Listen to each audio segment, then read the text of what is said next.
Hi guys, welcome to our new YouTube channel, Ella and Rajiv do origami. Yeah! Today we're going to be showing you how to make origami roses. Oh, I don't know how to turn it around. We're just going to turn it around like this. Take it. You just need... Okay, so everyone's been whinging at me saying that these roses are really difficult to make.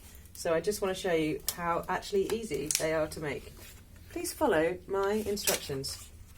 Okay, so start off with, have your paper, can you hold it up and then tilt it down, yeah, like that. Perfect. Stay still please, cameraman, stay still. Start off with your paper colour down, and you're going to go corner to corner twice. So colour down, corner to corner. Okay, then turn it over, colour up, and you're going to go edge to edge, also twice. Okay, and then open it up, and you end up with a sort of star fold in the paper. Then you'll notice when you poke it through, it naturally kind of pokes up. We push that into what we call a mountain fold. That's right, I'm learning origami terminology. Into a mountain fold. Okay, and you end up with a triangle. Flatten that down.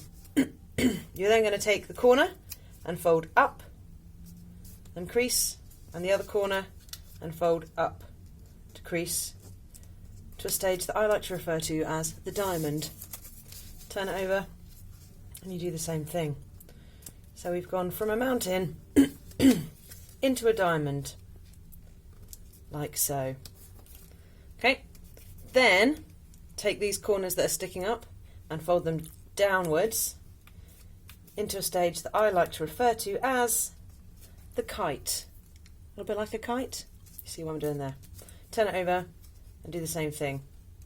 Kite and kite. Are you following, Rajiv? Yes, I'm following.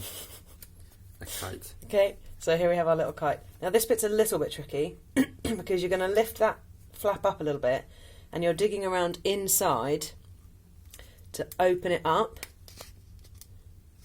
and then squash it down as into a square. Okay, let's do that again. Lift it, dig inside to open it, and then squash it down into a square. Do that on both sides. Flip it, squash it, flip it, squash it. There we have. Now I have what looks a bit like a house. This is the stage I call house. Okay, now take the roof of your house and fold it down to the ground. Okay, bring the roof down. Bring the roof down. Bringing down the roof. Okay, now we've got a bit like an envelope, but that's just a sub-stage, don't get obsessed with that. Now if you turn it sideways so that the folded roof is on your left-hand side, okay, let it loose a tiny bit and you'll see here a coloured section pointing up. You need to put your finger in there and kind of open it up, and that's the bit that you're then going to squash so that we make a triangle. Okay, turn it over and do the same thing. The coloured bit, dig your finger around to open it up a bit, and then take the central fold and squash, and that gives you another triangle. Sometimes those corners can get a bit snagged, so just be a bit careful with that.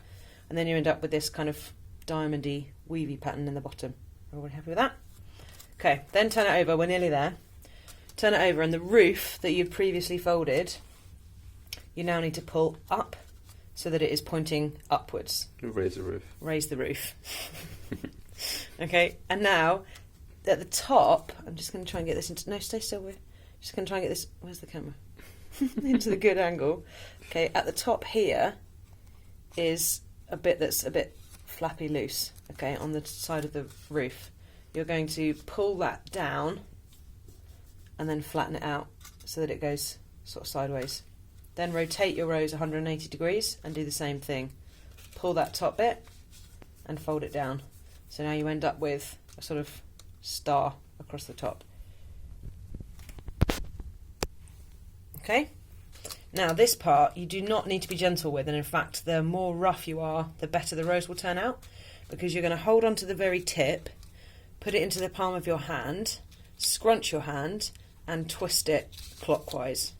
Now, like I say, the more you scrunch, the less kind of geometric the petals turn out. Do you want to show us? I'm just turning and scrunching. Okay, and so there it is in my hand, scrunched.